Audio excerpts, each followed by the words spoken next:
ഇപ്പോൾ നമ്മളെയൊക്കെ കോൺടാക്ട് ചെയ്യുന്ന ആൾക്കാർക്ക് ശത്രുബാധ ഇല്ല എന്ന് നമ്മൾ പറഞ്ഞു കഴിഞ്ഞാൽ ഒരു സമാധാനം ഉണ്ടാവില്ല.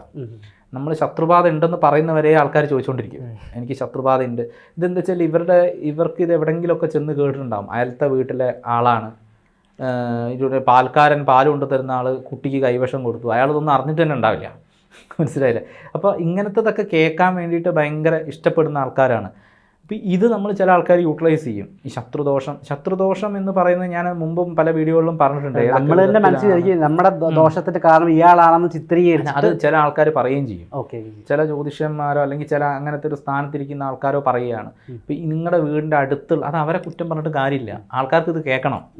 മനസ്സിലായോ? തൊട്ടടുത്തുള്ള ഒരാളാണ് ഇത് ചെയ്തത് എന്ന് കേൾക്കുമ്പോൾ ഭയങ്കര ഒരു സമാധാനമാണ്.